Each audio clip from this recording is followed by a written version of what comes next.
Today I want to ask why the DCU isn't a full reboot and just a continuation of the DCEU, it looks like, keeping things that work and keeping things that don't work. But what is the motivation of all of this? Why isn't James Gunn, Safran and Zaslav not rebooting the whole thing? I mean, there is one answer to that question, a simple one. They're lazy, and they are. But what they're doing is causing more problems for themselves, and they're repeating the mistakes of Jeff Johns and John Berg from going to the Snyderverse to Justice League, which was pretty much trying to reset Snyder's DCEU, but it all being canon. A lazy, hot mess. And this is what the DCU is as well. But their motivation is laziness. But also what I want to discuss on today's video is comparing Dwayne "The Rock" Johnson's plan after Black Adam to James Gunn's plan and asking the question, which plan was better? I think you know what I think. I think you know my answer to that question, but I'd like to know what you think in the comments, either in the live premiere or if you're watching this video later on. However you watch this video, I'm very much appreciative of it. You're a bunch of great people. We have some great conversations, especially when I go live. That will happen again probably in September when the weather cools down here in Cyprus. But, you know, when we heard James Gunn was taking over, or let's say partnering up with the guy who was already at DC, Peter Safran, to, you know, co-run this DC Studios, it was somewhat exciting. But for me, it wasn't Gunn and Safran's kind of leadership that excited me. It was that we were finally getting a studio with branding DC Studios. But it seems at this moment in time, that means jack shit. The same people are still working at DC Comics. I think some of those people are somewhat problematic. And Gunn seems to be working with comic book writers, but maybe not the ones we need him to. Or even, you know, he doesn't seem to be bringing in new faces. So it's the same people with the same voices, with the same political propaganda coming out of their mouths. So that's not good within itself. But let's focus on the James Gunn plan. What is it? What does it mean? What is he trying to do? From the outside looking in, if you didn't know any better, it would look like it's a full reboot. We're getting a brand new Superman actor, a brand new Lois Lane actor, Jimmy Olsen actor, Perry White actor, Lex Luthor, etc., etc., etc., right? So that's not canon to the DCEU. It's weird, but he's keeping Peacemaker. He's bringing back Peacemaker for a second series. You know, he's spoken before about, you know, continuing Margot Robbie as Harley Quinn. So how come some of it is canon to the DCEU, and even some DCEU stuff working, you know, working within the new DC universe, and some of it being scrapped? It makes no sense. Now, Gunn said he was going to keep what worked. So are we saying that the Suicide Squad movie, his movie, worked over Man of Steel? Let's take a look at it. This will be kind of unfair of me because his movie was released during the pandemic. But his movie was a financial disaster, and Man of Steel made $650 million globally and was a hit and made a profit for Warner Brothers. Not the hit they wanted it to be, but it was still a goddamn hit. And back then, very competitive to other superhero origin movies. Back then, until Marvel really turned that into something else, where all of a sudden origin movies was just an excuse to, you know, to have Easter eggs and cameos, so they weren't origin movies and they were making a lot more money.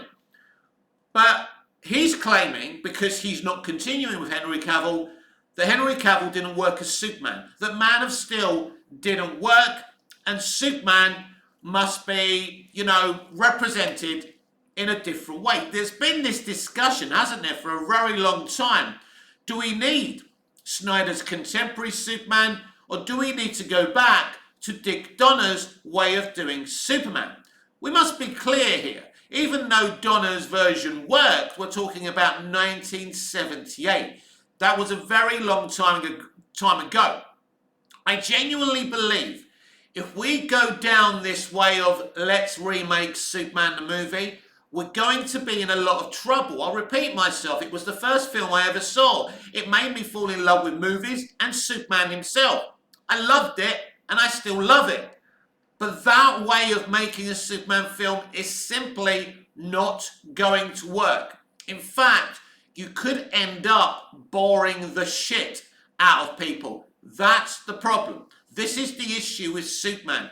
You've got to go at him at a way that's contemporary, exciting, and somewhat faithful to what the source material is.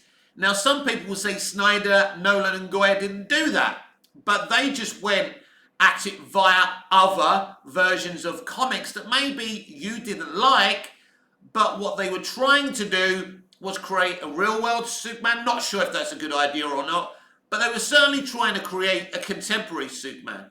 In terms of creating a contemporary Superman, they succeeded at doing it. But James Gunn, David Zaslav and Safran have said, no, that didn't work, and we want to go back to the Dick Donner Superman. Because without saying that, that's exactly what they want. They want to give us a traditional Superman.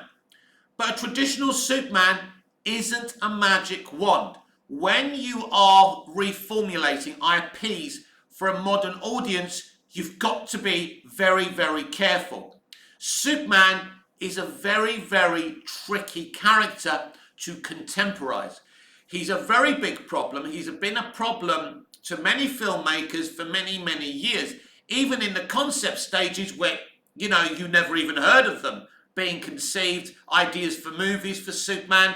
They were thrown away because simply in the end, no one could agree with what to do with Superman. With Superman, you have to be brave.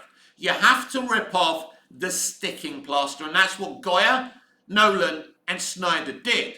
And for me, it worked. I think Man of Steel really worked. I think in terms of BVS, it is a somewhat darker movie, grittier movie. I still love it. But in terms of Man of Steel, there is that light Superman edge to it still. Even though it can go dark at times and there's some brutality there at times, ultimately, he's still Superman. Yes, he flies. Yes, he smiles. Yes, he cracks a couple of jokes now and again. But that's not important.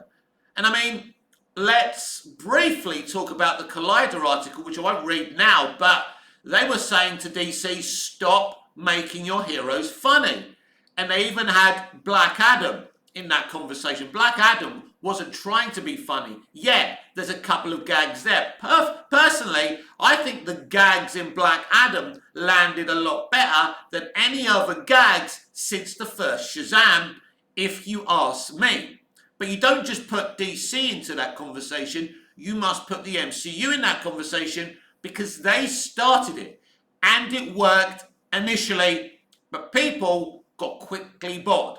People want to see something, want to experience something, whether it's Oppenheimer, whether it's a Superman movie. And as I say, the question must be re-asked and asked, why is James Gunn, Zaslav and Safran not giving the DC Universe the full reboot it needs and deserves? Me saying that doesn't mean I don't like the Snyderverse and don't want it to continue.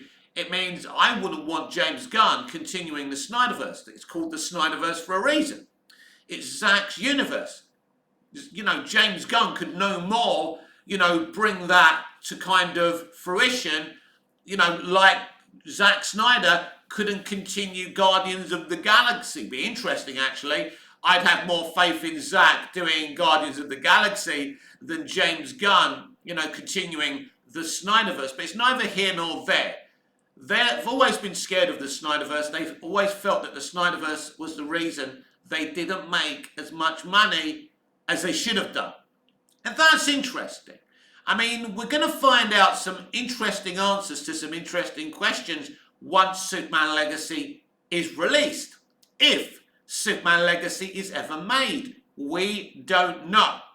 As well as asking why they won't fully reboot DC Universe and, give it a fresh take, we have to look at some other fundamental issues within what's going on. Why was James Gunn brought in to co-run DC with Safran? I like Peter Safran. He seems okay. But here's a problem. He was part of the other leadership, and he gets to keep his job. I mean, the Hamadaverse, which he was part of, is losing money with every release this year. But Safran is running DC Studios. Apparently there's a DC Studios. I think it's just in name only still. I don't see many things happening there. And that's what worries me. I've always suspected that this whole thing was a facade. So why was James Gunn brought on board? Well, I've mentioned this before and I'm going to mention it again. I believe Zaslav brought Gunn in to co-run DC Studios because I think that was a false no. I don't think any of that's true, and I don't think there's really a DC Studios. I think Gunn was merely brought in to be an influencer for the release of this year's movies. Oh dear, hasn't really worked out, has it? Shazam, Fury of the Gods, The Flash movie. Blue Beetle is projected to make around 30 million in an opening domestic weekend, which is absolutely disastrous. Now, Blue Beetle, I suppose, doesn't have the pressure the Flash did, or if we were dealing with a Superman movie, but it did cost 120 million to make. Let me repeat that again. The Blue Beetle movie cost just shy of 120 million to make. So it has to make more than that. So they're under a lot of pressure. And this is what I think. And we saw a picture of Gunn and Safran at the premiere of Blue Beetle. He's there to influence. I believe that's why James Gunn was predominantly brought in, and the rest of it, co-CEO of DC Studios, was a bunch of bullshit. Zaslav was desperate to make money from these remaining DCEU Hamadaverse movies.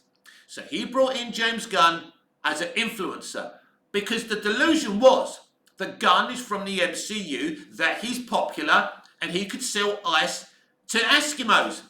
But here's the revealing thing that I think will change everything by 2024. James Gunn isn't the popular influencer maybe that we thought he was, and that David Zaslav thought he was as well.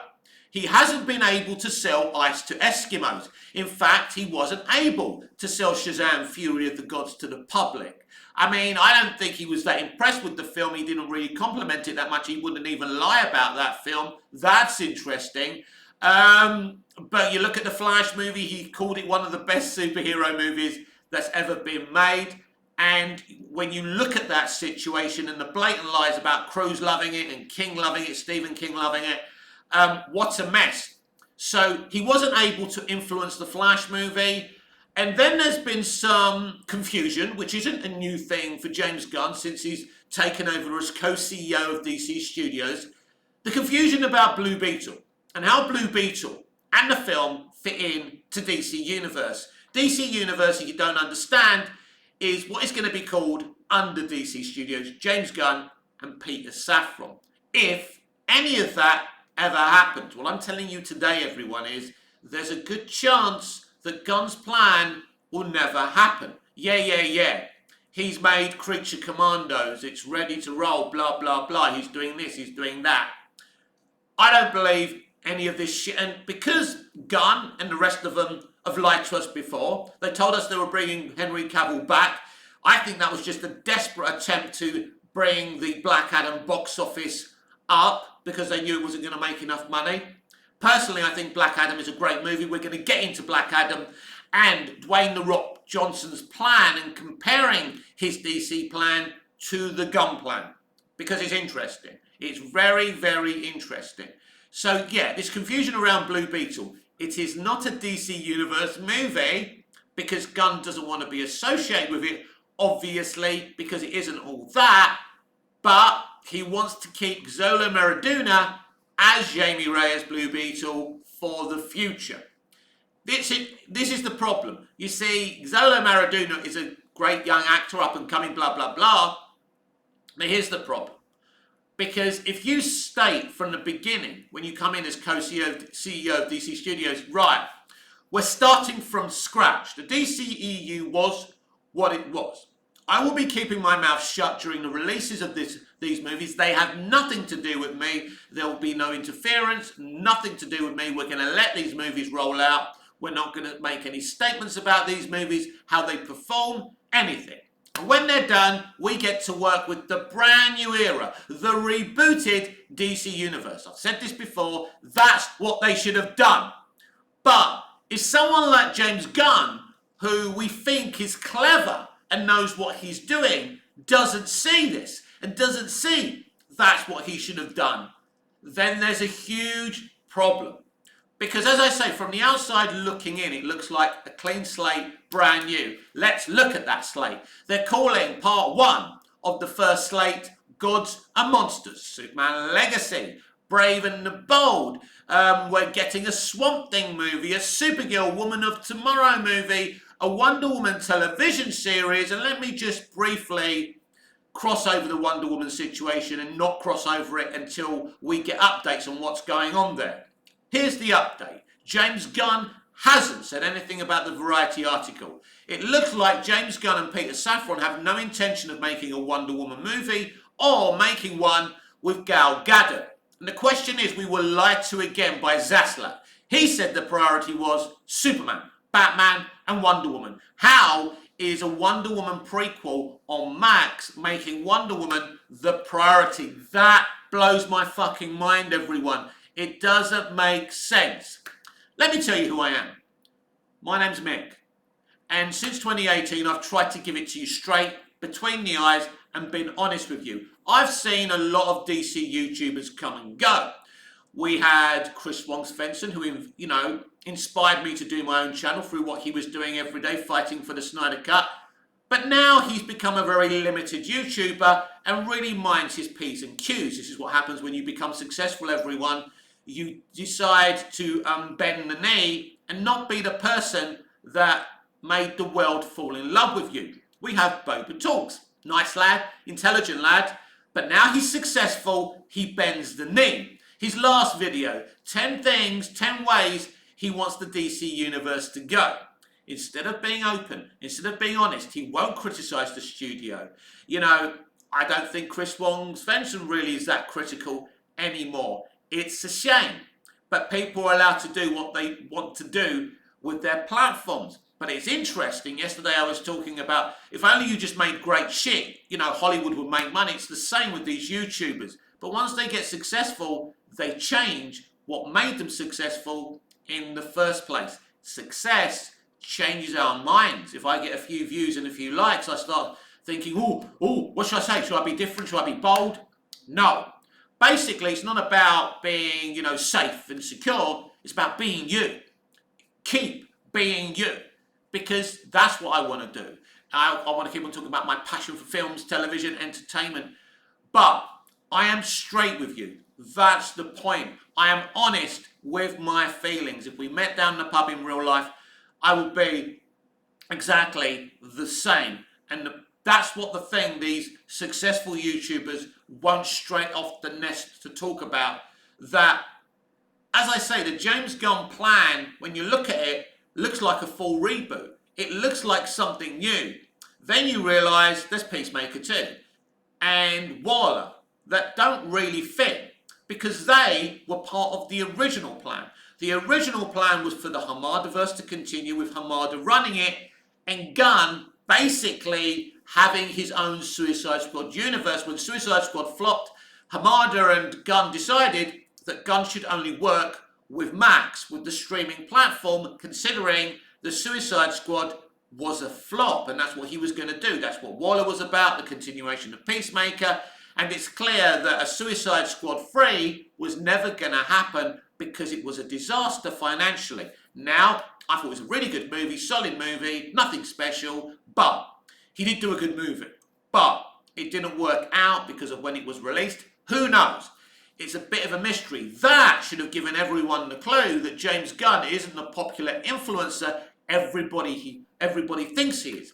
Because we started to creep out the pandemic a little bit when the Suicide Squad was released. Now, there were it was rising a little bit again, but James Gunn, if he's the influencer everyone thought he was, including me, should have been able to get that movie to at least, make something. 500 million, 600 million, something silly like that. He couldn't even do that. So the clue, the method in the madness should have been seen then, but they didn't. They thought James Gunn was the way to go. But I think he was only brought in predominantly at first to influence these DCEU movies, these remaining DCEU movies coming out this year, to try and make them successful. And I think if he made them successful by just being around them, I think then he gets, what he's supposed to be getting. But I think it's interesting, because maybe he still gets Superman Legacy. But I believe, even if he is going to make Superman Legacy, and it does look like it, they've started pre-production. From the outside, if they're doing everything, it looks like he's making Superman Legacy. But this is what I believe. If he does do Superman Legacy, if that's actually a real thing, I don't believe they're developing any other movie, maybe TV series, but not movies. I think they want to wait and see how Superman Legacy does. Because if they start making loads of plans, for example, BVS was in development quickly after Man of Steel. Justice League was, in development and being made while BVS was in theatres. And they couldn't put the brakes on it because they wanted to put the brakes on it because of the box office of BVS, which was pretty damn solid, but not the box office they wanted. So this time what they're going to do is, if Superman Legacy doesn't work out, Gunn's gone. You should have no delusions of grandeur about that. If Superman Legacy fails, Gunn is out the door. But his plans don't make any sense. Nobody understands why this isn't a full reboot. And as I've already said, I think it's pure laziness that they don't just want to start from scratch. But it's pretty simple to recast Harley Quinn, and other, members of the Suicide Squad or whatever. It shouldn't really matter. If you have to cast another Blue Beetle, then you have to cast another Blue Beetle. Should have been a full reboot from the very beginning. But let's look at Gunn's, what Gunn's announced so far, and look at Dwayne "The Rock" Johnson's plans for DC. Now, it's very interesting because The Rock was so much more articulate about his plans during the promotional campaign of Black Adam. And oh boy, did Black Adam have a very interesting promotional campaign. This man went all over the fucking world, put his own money into the marketing as well as WB's. It was huge. I remember it. I was really excited. And I don't get excited for movies and entertainment as much as I used to. But I was really excited about Black Adam. Now, when I first saw it, I was a little bit underwhelmed, and I thought, ugh. But something weird happened to me. I watched it a second time and a third time, and I really started to like it. I really started to get the movie. They're having orgasms about the representation and inclusion of Latino people, right? Well, The Rock's Black Adam had plenty of representation and inclusion. He didn't bore on about it in the marketing, but it was there. We had so many different corners that are not normally represented, which isn't particularly that important to me, if I'm being honest. But the movie itself, as I've said before, great score, great VFX, beautifully directed. I think it's very well written. The only criticism you could go at it that may be the final act, the final fight. I don't think the final act's a problem. I think the final fight's a little bit underwhelming. But then you have to ask the question, what else could they really do? It was a hugely satisfactory movie, and I would have loved to have seen more. But something else is very interesting about Black Adam and The Rock's plans for the DCEU compared to Gunn's plans for DC Universe. Because when you look at Black Adam, it did really seem like he wanted it to feel that it was still within the Snyderverse, if not part of Snyder's plan. The way it was directed and shot, the VFX, the action, the music was very climactic, like Hans Zimmer's and Junkie XL, full of themes, very exciting, very brash and crash. It did seem that he wanted it to be that kind of DC movie. What was The Rock planning? He was talking about continuing whatever they were going to do, whether it's going to be the next Black Adam movie or a Black Adam versus Superman movie. But that post-credit scene was put in for a reason. They didn't just throw it in there. That was going to continue. Not necessarily, Superman and Black Adam fighting for an entire movie. What I think he was planning, I think there would have been a fight at the beginning of the movie. Then The Rock would probably have to unite with Zack's Justice League to fight a bigger threat. I was very excited with what The Rock was saying. Of course, The Rock didn't give us a full slate, but he was kind of giving us some interesting morsels. It's very interesting with The Rock. When we hear the name Rock, or, when we hear he's going to be part of one of our franchises that we love, we start grimacing. Oh no, not The Rock. But let's be clear. He produced a really, really good DC movie. If you wanted to go with the kids, if you wanted to see something actionally, just watch something that's a bit epic and fun, Black Adam was it. And it wasn't fun in terms of gags. It was fun. It was epic. It worked. Everything about this fucking movie actually works. I mean, The Rock shouldn't really work as Black Adam. He does. But he's not the most vital component of the movie. Everyone talks about his ego. But he was quite happy to cast former James Bond, Pierce Brosnan, and give him the screen. And then you've got Aldis Hodge as the formidable Hawkman, one of the most popular, most iconic DC characters in the history of the comic book universe.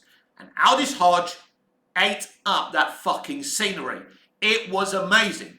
And the dynamic between Brosnan and Hodge was sensational. Because when it comes to the moment that Dr. Fate, Kent Nelson, sacrifices himself for his friend, you start to feel emotion. You want to cry. And it shows you that the guy who directed this film, the people who wrote this film, basically, you have to congratulate The Rock. Hats off to The Rock. He put a great team together. And they delivered. And I didn't think this at the time, and people are going to fucking laugh at me. But actually, a classic CBN. A classic, action-packed, epic CBN. It's not The Dark Knight. It's not The Joker. We know that. I said that when I gave you my non-spoiler review on my channel. But what it absolutely is a brilliant CBN. And it does everything it needs to do. There's a story. The Black Adam backstory is done brilliantly well as well. And I, for one, would have loved to have seen what The Rock and his production would have done with a Black Adam sequel and with that world. And I didn't necessarily need to see, The Rock and Levi battle it out. Because I think maybe that even wouldn't have worked. So my interest levels of seeing The Rock and Shazam fighting, Black Adam and Shazam fighting ultimately didn't really excite me. Everyone was kind of getting annoyed when The Rock was talking about Black Adam fighting Superman. Well, fuck me. I'd rather see that than Levi and The Rock fighting. I can't imagine that working. You just expect The Rock to clap his hands and Levi to fall down. It's a joke. Levi should never have been cast as Shazam. I don't have anything against Zack, but he isn't Shazam. He shouldn't have been cast as Shazam. And at the end of the day, I think the best thing that The Rock could have done is just to move away from Shazam and just to continue doing and creating this Black Adam, Superman, Snyderverse, Justice League universe. So Adby and DeLuca and The Rock and his people had some big plans, and they were bringing back Henry Cavill as Superman. And that post-credit scene was fabulous, and it kind of teased an exciting future. And personally, I was more excited about that future than the James Gunn future that James Gunn is proposing. Because all we've had thus far is confusion and more confusion, and nobody really understands what's going on, and Gunn refuses to clarify it because he's like a child who's got a little bit of power and he's holding on to that power. But I tell you what, let's see how much of that power he's still clinging on to when Blue Beetle comes in 30 million domestic box office, a terrible amount of money. And Aquaman and the Lost Kingdom is a disaster financially. Then we'll see what future, if any, James Gunn has at DC Studios.